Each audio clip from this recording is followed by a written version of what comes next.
Okay, yeah. So do my makeup with me while I give y'all a story time about how I was in a 7 year relationship with a very suspect and questionable man. And the only reason I'm saying suspect and questionable is because I did not have definitive proof, like catching him in the act or um, seeing pictures or anything to say this man is full on gay. But once I get to the story time, y'all gonna be like, bitch. Like, disclaimer, I'm not outing anybody. I'm going to be using fake names. It's not the fact that it's the sexuality part. It's the down low, hiding, being manipulative, breaking hearts, cheating. That's the bigger moral of the story. Be who you want to be. There's no homophobia here. But be who you want to be and stand on that. Okay? Let's get it. All right. So let's call my ex Ronnie. We're going to call him Ronnie. Ronnie and I, we had a lot of mutual friends, and that's just kind of how we met, just in passing. You know, like, you know how you have friends, and then the guy has friends, and their friends are friends, but we're not friends. Mutuals. Duh. That's what I could call them. Mutuals. So this particular time that I seen him was at Six Flags. He was with his best friend. Keep that in mind because he's going to be a huge part of the story.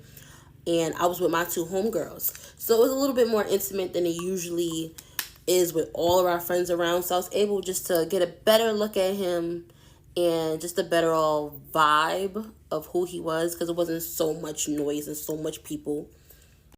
And the vibe was cool. He was very calm, very collective, very mature from what I was seeing, and he was very attractive. For some reason, I guess everything was just chaotic any other time I seen him, but I was able to see him in the light of day. It was not so much going on, and I was like, oh my god, he's very attractive, and I fucked with it a little bit. Right? So when we got home, we spoke to each other on Facebook, like, oh, it was nice seeing you. Nice getting to know you, this, that, and third, blah, blah, blah, blah, blah. And from that point on, we never stopped speaking. Like, we just never stopped talking. Every day, it was a good morning. How's your day going? This is how, this is what I did today, blah, blah, blah, blah. So fast forward, that was in like August. Fast forward to January. He gave me this really, really beautiful long paragraph for my birthday. And I just thought that was really, really cute. Like, this was a guy, he was very consistent. From that point, from Six Flags, we probably, the most we went without speaking to each other was probably like a day. So I was like, yeah, I dig him. And then he finally asked me on a date. He said he started a new job and his time was a little bit free. And then he stopped going to school. So he stopped going to college. He was going to a college that was a little further from where we stay at. So when he asked me on a date, he asked me out to the movies, and he paid for the tickets. He kept in touch with me the whole time up leading up to me getting there on, like, what kind of snacks do I like to eat, bought the snacks, and like, it just like very, very, very attentive, and that's what I really, really liked about him. And like I said, I was very young, so it didn't take much to impress me, so to say. And that was just already like more than I've ever like experienced. Just him doing that much for me. And I really was vibing with him. It was really, really cool. Fast forward a little bit, we continue speaking, dating. He keeps asking me on dates, and he's paying for the dates. So, and like I told you, I was very young, so him having like a stable job, him being in college, everything was very very new to me. I'm thinking this man is doing it, and he was doing it, honey. Okay. So yeah, like I said, he was doing his thing. Like, I had no complaints, no nothing. So the more I got to know him, the more comfortable he started to become. And with that comfortability were, I wouldn't say they were red flags, but it was certain things that I just kind of wasn't used to. And it would be his constant need for approval from this best friend that I told you earlier about. Like, it would be kind of before he ever bought something, he had to check in with his friend. And I'm just like, but I already, like, he would come to me and I said, yeah, like, that's cool. I like that. But it had to be like this best friend. I could say, yeah, that's a go. Do that, or wear that, or buy that, or, anything. But until that best friend said yay or nay, it wasn't moving. Like, that best friend had to give it the opinion. If he couldn't reach that best friend in time, he would wait to do whatever or buy whatever, or until that best friend gave his opinion on what to do. And that was very peculiar to me. But like I said, I was young. It wasn't right. Just step around. Not love up that. Okay, so like I said, from January, we going on consistent dates. In April, he asks me to be his girlfriend and make it official. So now we're official. And mind you, I didn't really disclose to my close friends or my family members that I was getting serious with this particular person, because I've been known to do that, to kind of like jump the gun and want to tell my family and friends about this guy, and then things go left. And I'm just like, yeah, okay. It's another one bites the dust. So I just wanted to just have something for me, see exactly where it was going, how serious this person was, and see exactly what it would turn into before I told anybody. Now we're official. I'm telling my friends and I'm telling my family. He meets my sister first. After meeting my sister, he goes home. I head over to my sister's house. My sister says,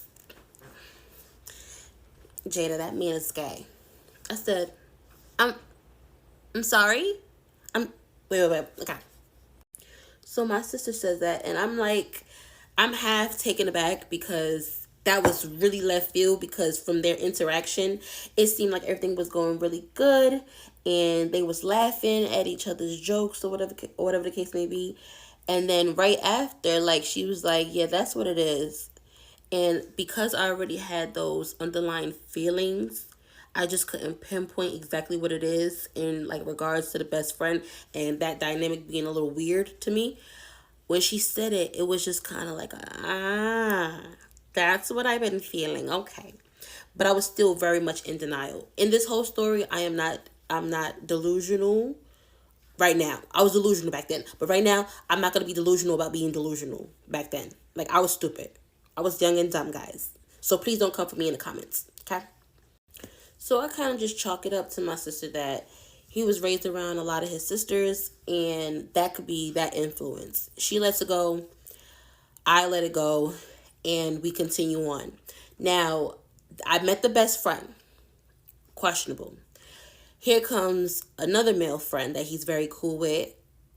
Let's call him Johnny. So my ex is Ronnie. This other friend that I'm just meeting is Johnny. Now, I already knew Johnny from in passing, kind of around the same neighborhood, got a lot of mutual friends.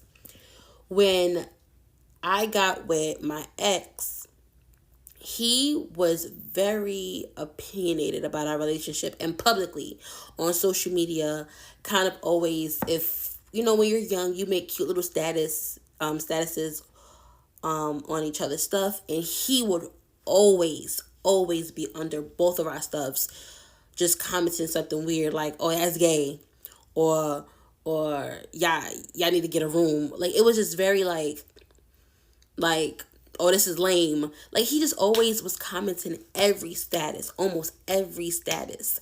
He would comment something. That was a little off-putting to me. So I told him, my ex, Ronnie, about it. And he was just more so on, oh, that's just Johnny being Johnny. That's just bro. Da-da-da-da. That's going to be a consistent theme. So pay attention to that too. So this one is about to cut off. But if y'all want part 2, you know what to do. Okay? Okay.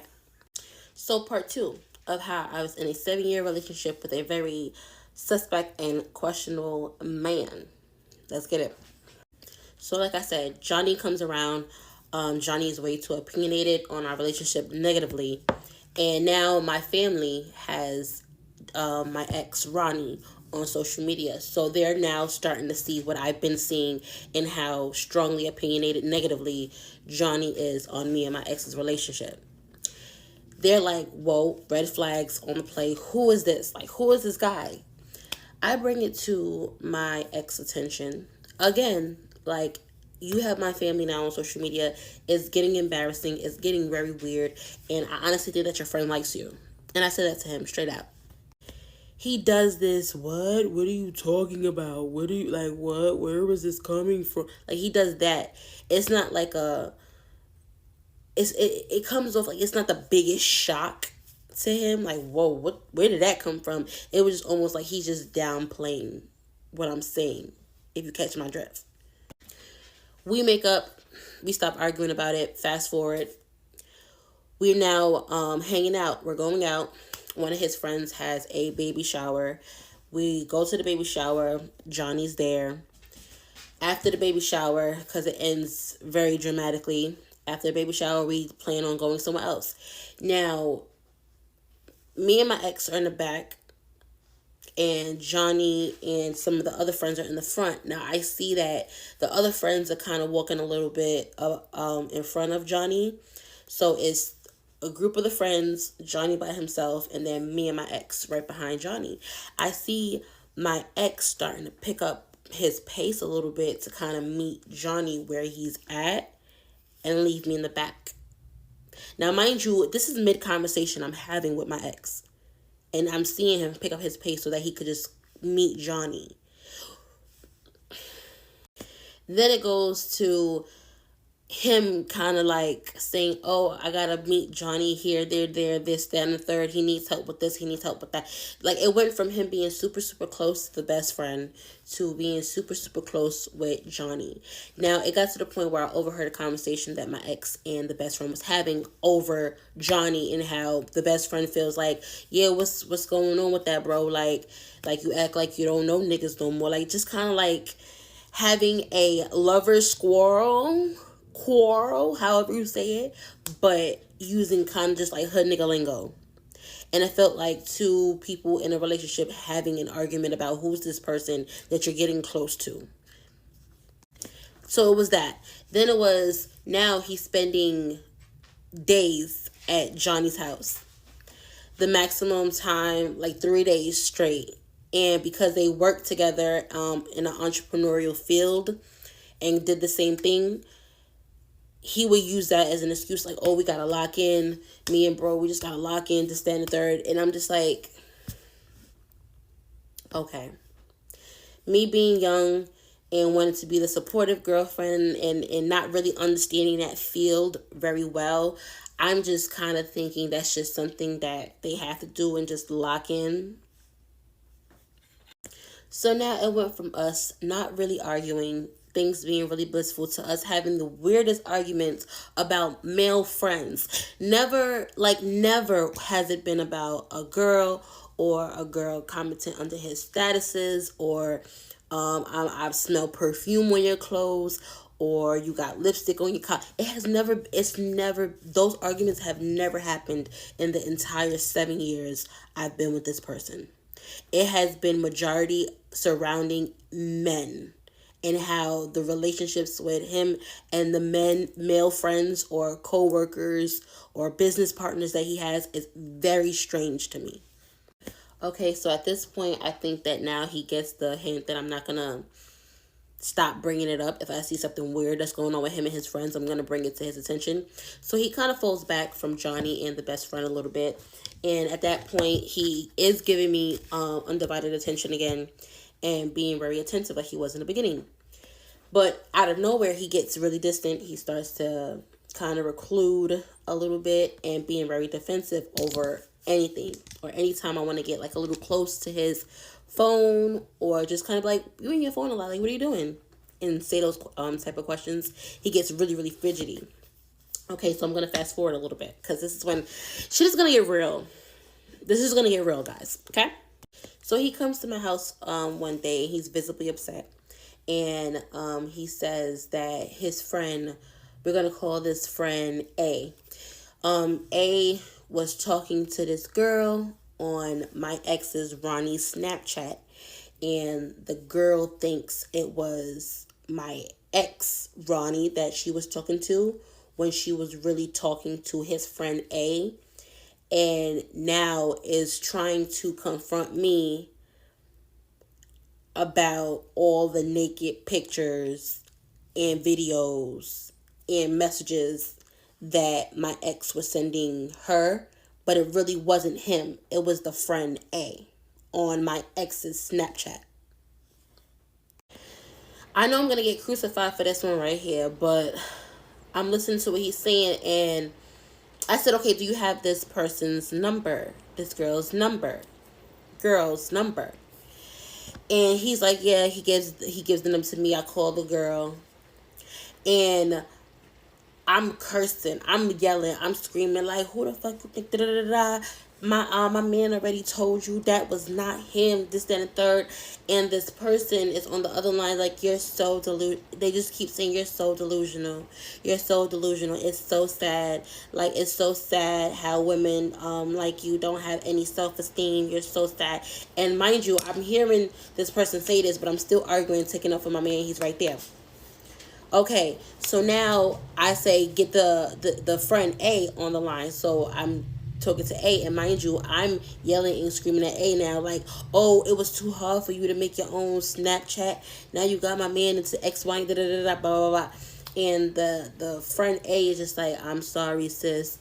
You know, it never happened again. Yeah, she's crazy. Don't mind her. Blah, blah, blah, blah. So now I get my sister involved because my sister is top tier. Gonna figure it out. Like, FBI got nothing on my sister. So I'm calling my sister, giving my sister the number, telling my sister, like, this is what it is. This, like what we gotta do, because I'm pissed at this point.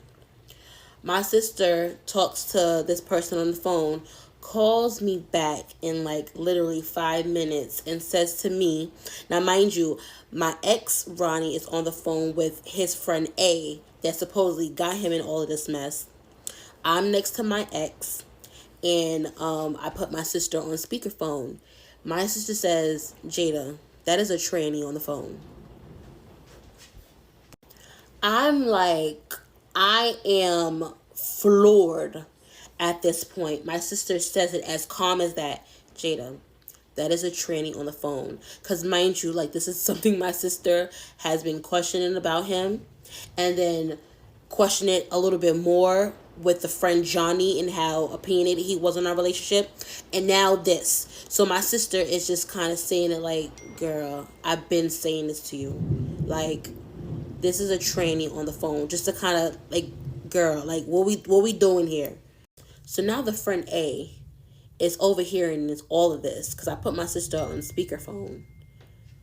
And he's hearing this, and he's like, "Oh nah, that can't be right. No." Fast forward a little bit, I kept asking my ex, "Who is this person? What's really going on?" Because me and my sister are about to go up and meet with this person, because this person was willing to meet. Like, this person wanted to tell the tea and didn't have a problem. Like, where you want to meet at? Because I'm gonna tell you what's really going on with your supposed man.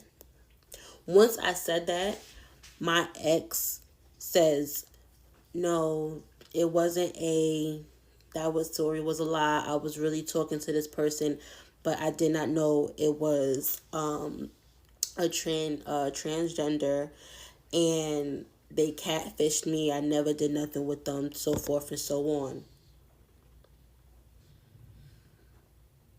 What? They never met up. They were supposed to.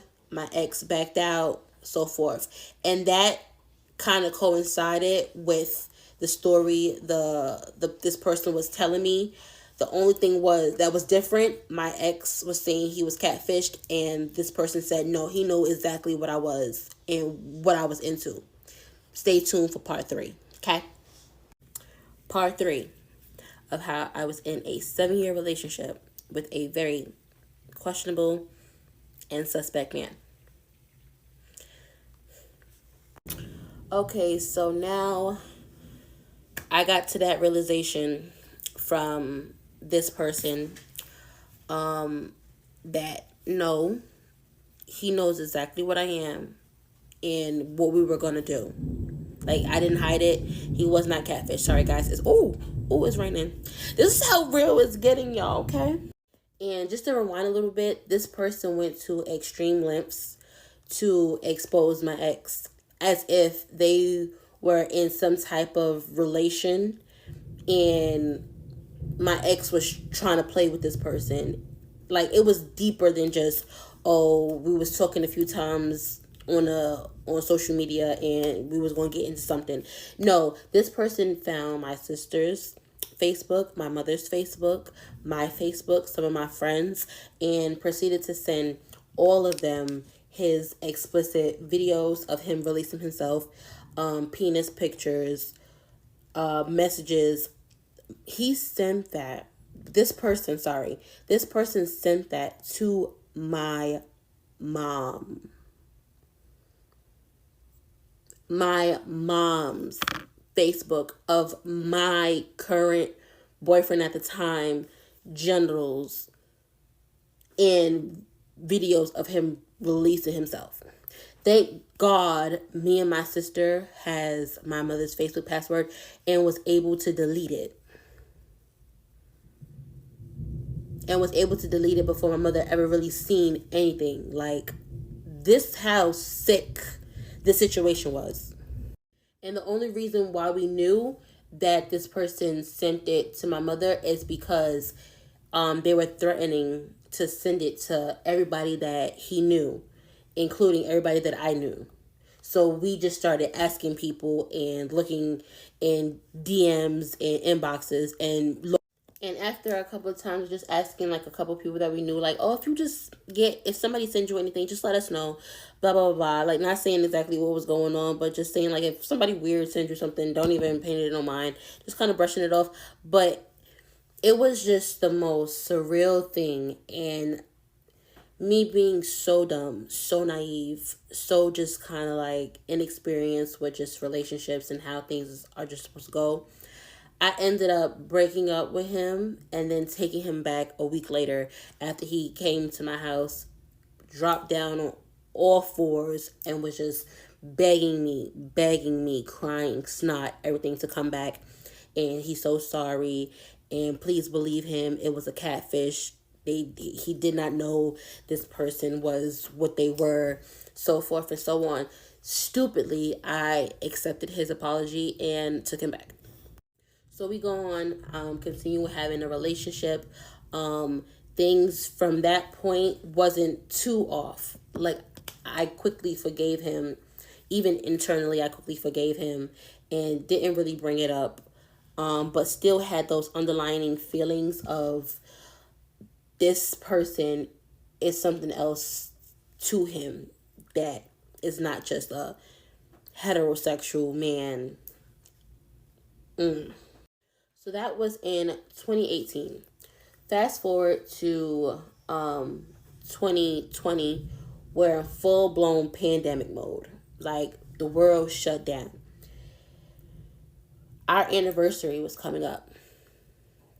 He started to display certain behaviors that triggered me of this time before, of when becoming very defensive, very reclusive, not saying much, not really want to talk, can't really look me in my eyes. So it triggered me so much. I start, like, my head starts spinning, like, not again, not again. Those are my thoughts. I have a very close friend.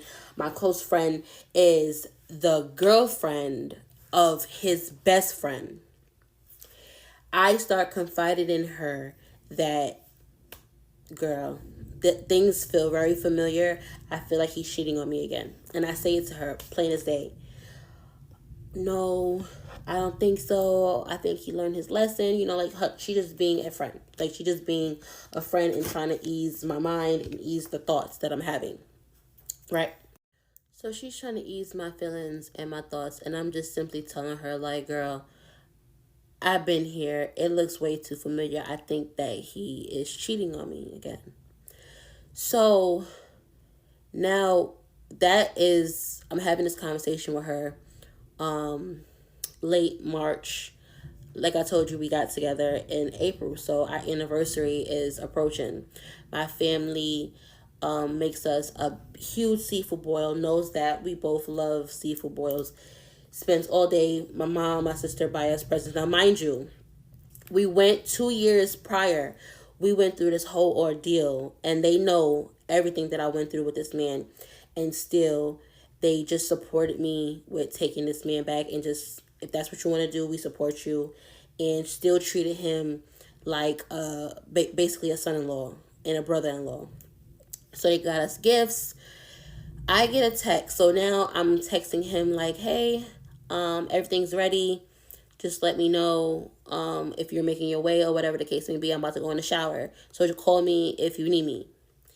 So after I get out the shower, I see a lengthy text that he sends me and tells me that he cheated on me again, and he spent the day at the doctor. When he told me he was at work, he spent the day at the doctor to go get tested because this person said that he should go get tested. It's our anniversary. My family is in the living room making us our anniversary dinner and wrapping our gifts for our anniversary. I'm in the bathroom now bawling because he sends me this message. So I dry myself off. I go and put on some clothes, and I do the best that I can at composing myself. And he sends another text message and says that he's outside in my staircase and can I come out and talk to him. So I put on a good face for my family and tell them, hey, he's outside. I'm just going to go meet up with him real quick. And I'll be right back. They think nothing of it. I go outside and I immediately see him, and he has the same sad puppy dog face that he did the last go around. And I'm just looking at him in pure disgust because the amount of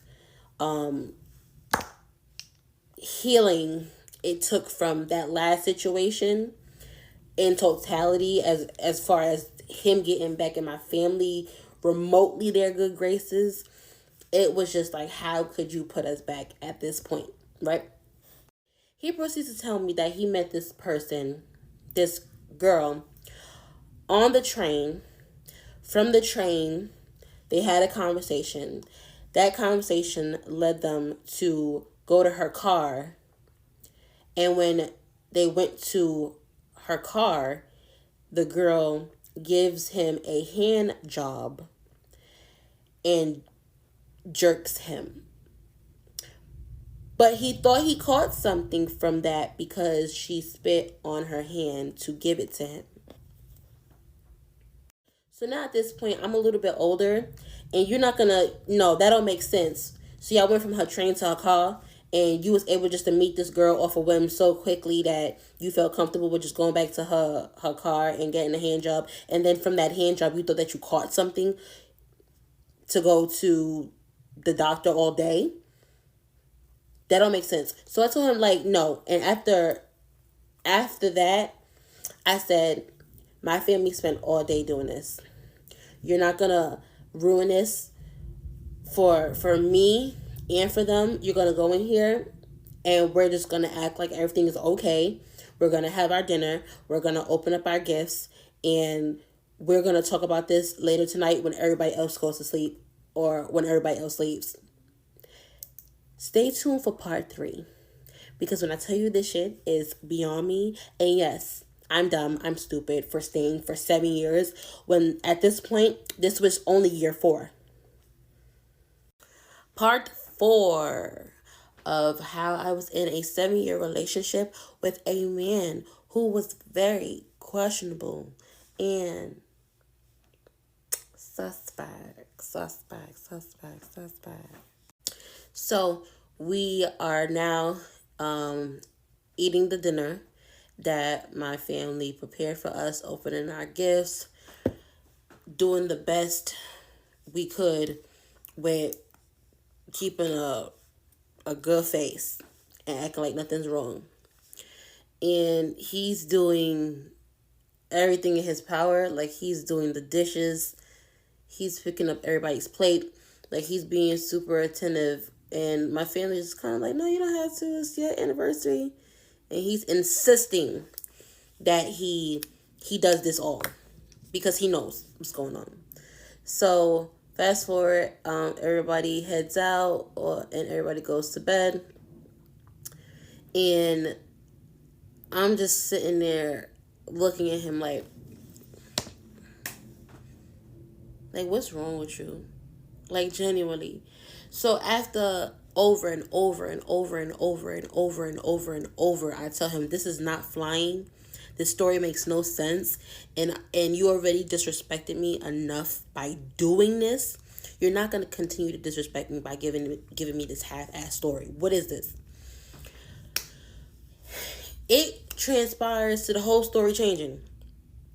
So now the new story is that he was on Tinder. And him being on Tinder, he matched with somebody. His words, I matched with somebody and met up with them, and they gave me a blow job. Okay, you met up with this person and gave you a blow job. Where did you do it at? In their car. What kind of car they drive? Jada, what does that matter? What does that matter? I'm asking details now. Because, like, what is, like, it's just, it's so crazy to me that you're this comfortable with just meeting these random people. This is the second time in a row where this is a random person that you're meeting on the internet, and you feel the comfortability with potentially, or now you follow through. So the first time you was about to. The second time you actually did something with this person. You cannot tell me a name. I asked them, what does this person look like? He gave me the most vague description.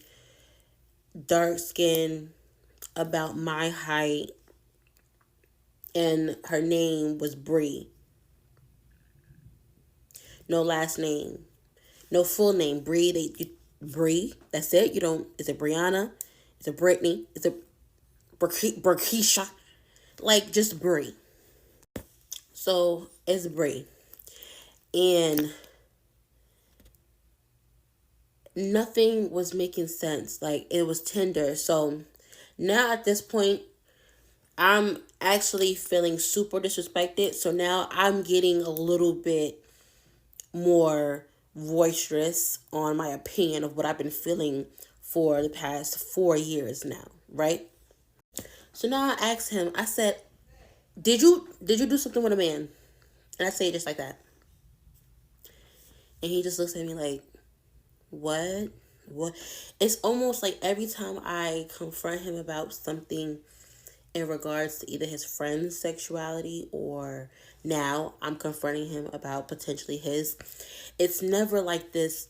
Like, what do you, like, why would you even think that? Or it's just kind of like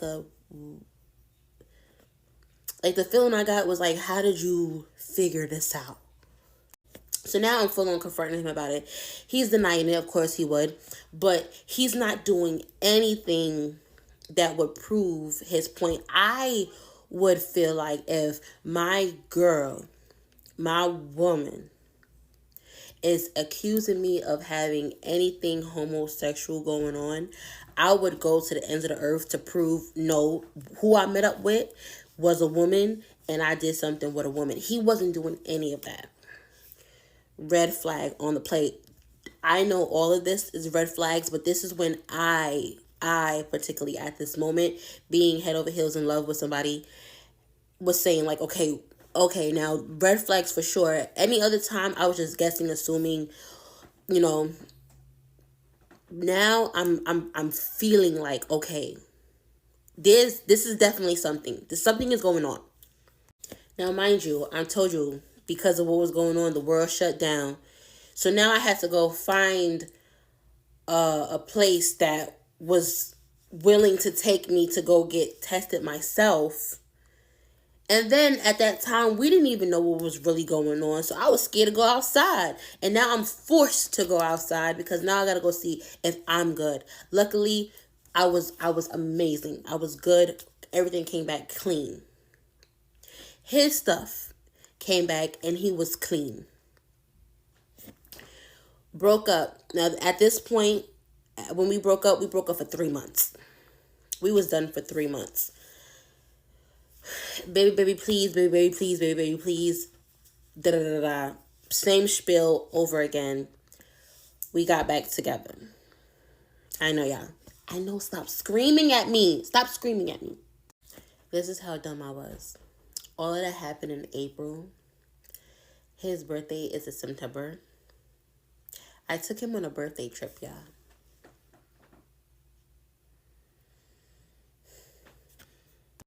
So I took him on his birthday trip and I asked all his friends and family to send me videos of them telling him happy birthday and how much he means to them. And I made a big collage to play for him on his birthday. Yes, I know. I'm stupid. While we was out there, I did bring up everything that happened in April. And I told him, if you do anything remotely, even close to anything that we had experienced in the past, and I find out anything, we're done. We are done. Okay? Done. Okay. So for about, I want to say 2.5 years, things were going smooth sailing. We moved in with each other. Things were becoming better, but as far as the friendships he was having, still felt very, very weird to me. And he continued to make friends and get overtly close with them. So that was still an argument because now I feel the way that I feel. So now I'm side-eyeing all your male friendships that you're having. And that gave me anxiety. It made me paranoid. It made me very insecure. Because not only did I feel like, okay, there's women maybe around my man, but now I have to worry about men being around my man. Fast forward, now we moved to Atlanta. We're in Atlanta now. Things are going cool. Now, I was financially stable in New York. When I came to Atlanta, I was not, because I was starting my career all over again. So he started becoming the one that was a little bit more financially stable. He was taking me to work. Just everything was going pretty cool. And then he started doing Lyft. So now he started to say like, oh, he had to go out a lot and make this money, driving all the time in his car, barely was home. So now being distant, being detached. So I started to see the red flags on the play again. So now that I'm seeing all the red flags on the play again, we're gearing up to go to part 5. Hopefully part 5 is the last part, because this is the straw that broke the camel's back. And like I told y'all, I told him the last time, if something happened again, this will be the last time. And I was not playing. So stay tuned for part 5 to see how this jackass fucked around and found out. All right, so part 5 of how I was in a 7-year relationship with a very questionable and suspect man. Okay, let's get it.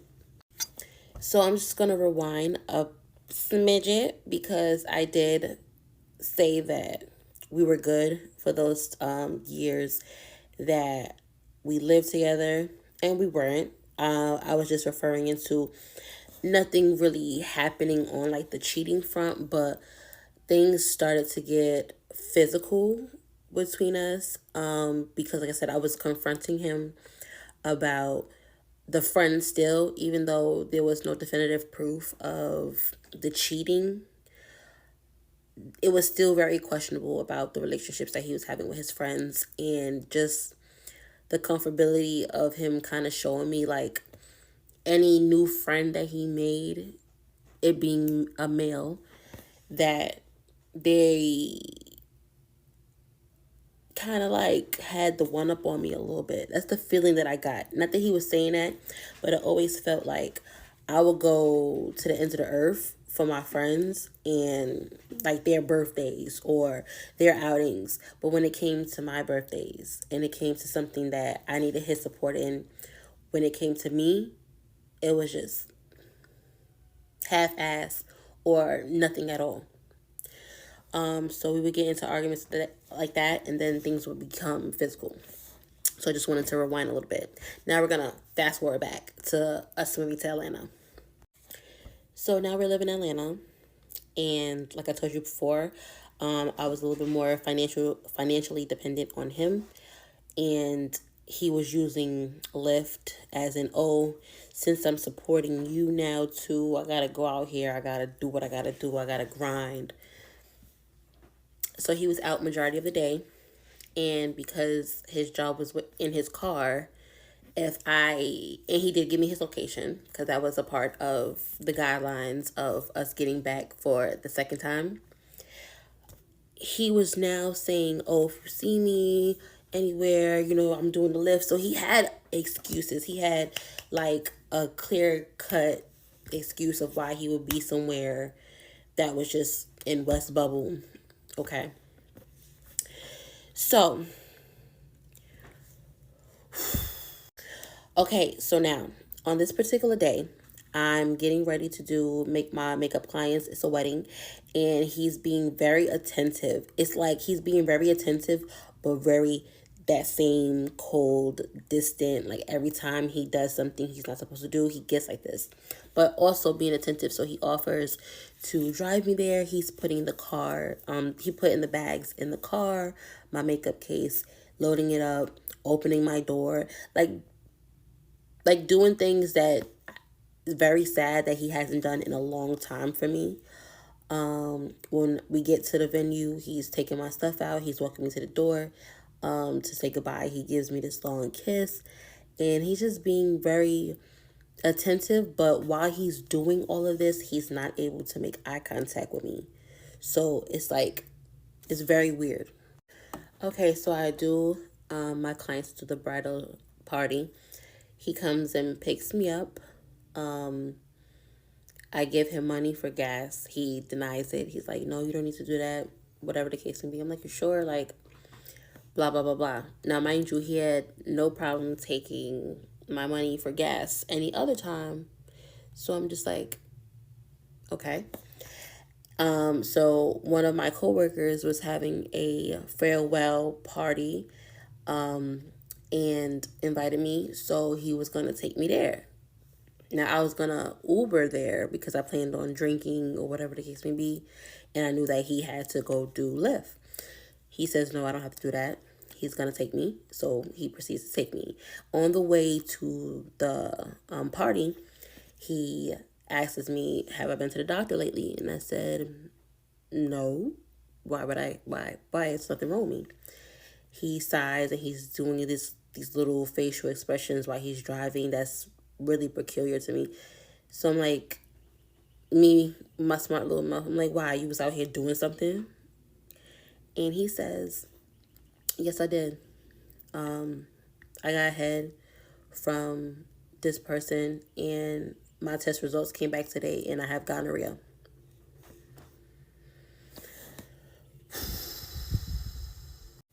So I'm in the passenger side, and I'm just looking at him. Now, mind you, he's not taking his eyes off the road. He's not looking back at me. He's just looking straight ahead, and I'm just looking at him. We got to the destination of the party. I got out of the car, and I said, are you able to pick me back up? He says, yeah, and he just still no eye contact. I get back in the car, and I just tell him like how could you? But I'm so calm. The same way I am right now. I'm just looking at him and I'm just like, how could you? And then we arrive back to our house and I take a shower and I lay down and he proceeds to get in the bed with me and I just burst out in tears. I just burst out in tears when I tell you it was that ugly cry, that type of cry. So I asked him, how did this happen? What did you do? He goes and tells me he was on Tinder again, met somebody from Tinder, and got a blowjob and caught gonorrhea. So I said to him, I said, you know what? It's so crazy how every time you do something, something always happens. Like, you don't think that's crazy? He says, yeah, like, I only ever did anything those 3 times. And I said, okay, so you only did things 3 times and every time you get caught or every time something bad happens to you. So I told him in the most calm voice possible, we're done. I told you if there's anything happen like this again, we will be done and it's over. He called my bluff and I said, I can give you a month to find somewhere else to go and somewhere else to live, but you are not staying here no more and we're done. He tries to talk, work it out, and I said, at this point, it's either you are doing things with men or you did something with a prostitute. Which one? This jackass says, oh, I did something with a prostitute. So I said, okay, you did something with a prostitute. How did you pay the prostitute? He tells me, oh, it was cash. I said, okay, so show me the transaction or where you took money out of your bank. He shows me a statement of when he took out $80 from a bank in Riverdale. I said, that's very peculiar because that same bank around that same time in that same area is when you took out money to come and get my nails done. So you want to try again?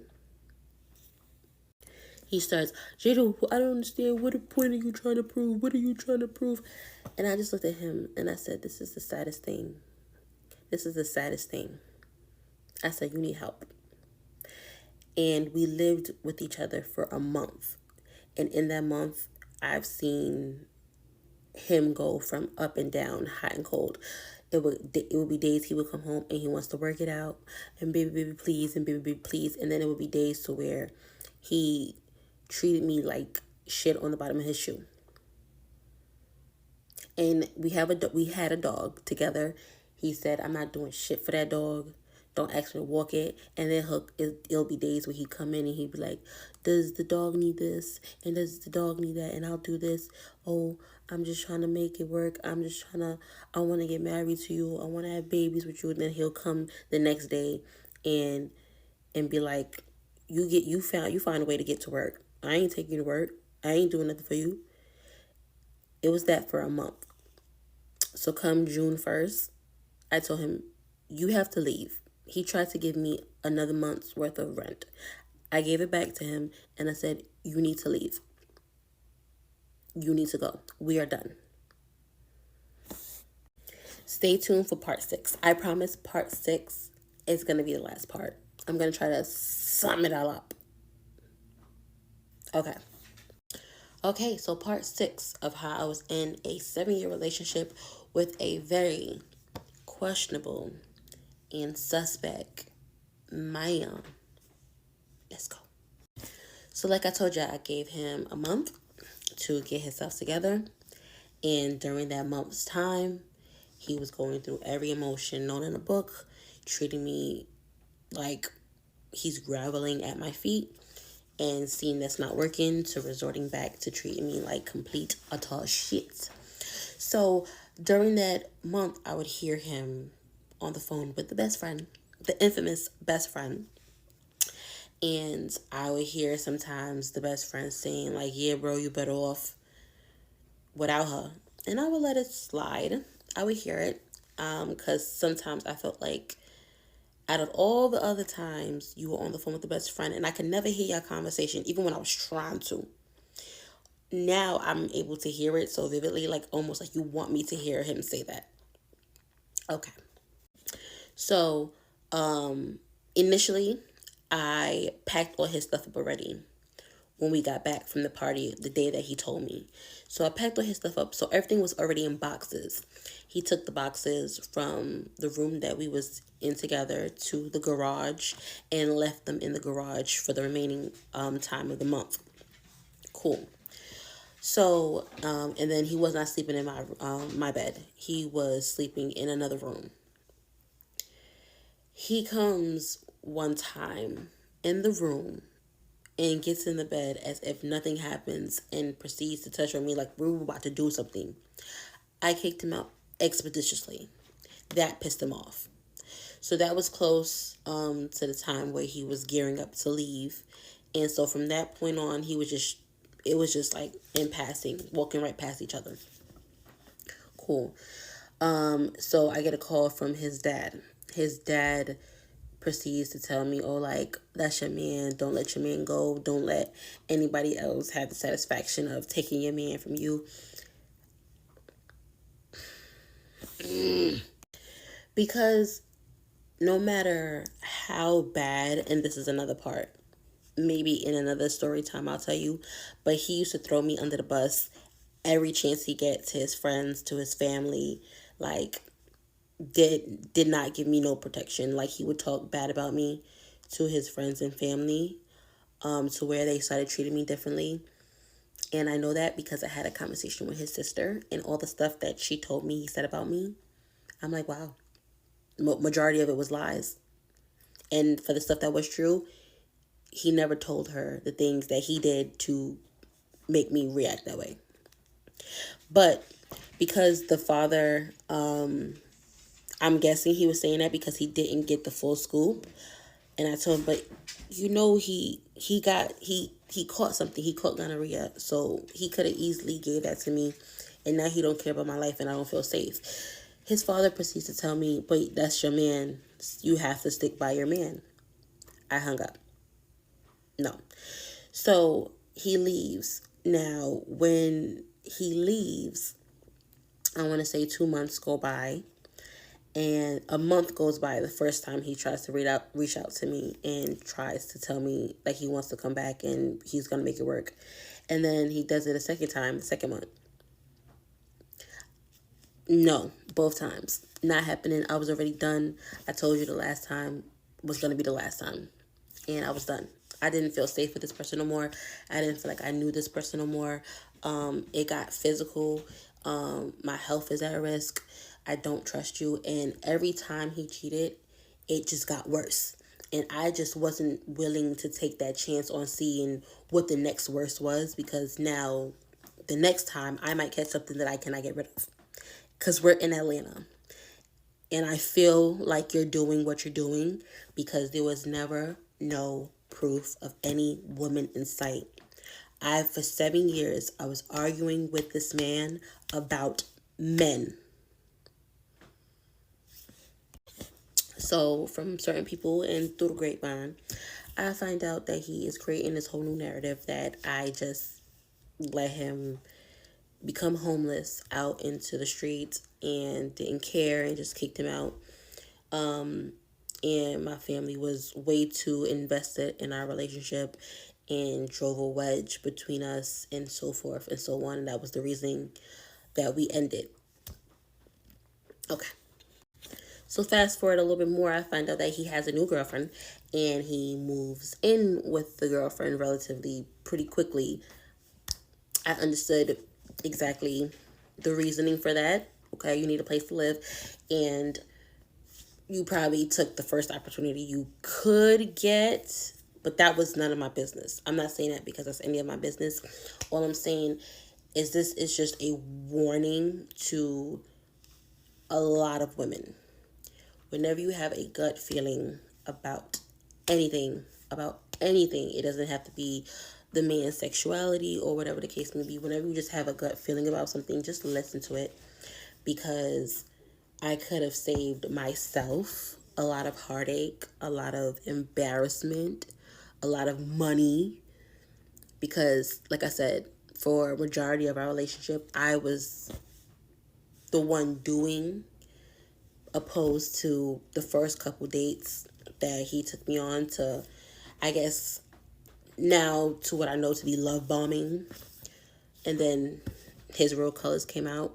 All I'm saying is, please, please, when you see something that doesn't sit right with your soul, or you feel something that doesn't feel right with your soul, run. So, more of the story, like I said, gut feeling, listen to it. And if you're in a relationship that's getting way too toxic, and you just have this feeling like, oh, but what if everything that I taught him, he goes and treats the next woman better than me? That may be true and it may not be true, but you will not have to go through the same trauma and heartbreak that you've been going through. Like, let the next woman handle that. Let the next woman go through that. Let the next woman see whatever she needs to see, or let the next woman make him better, whatever the case may be. But just worry about yourself and worry about getting yourself out of this toxic relationship.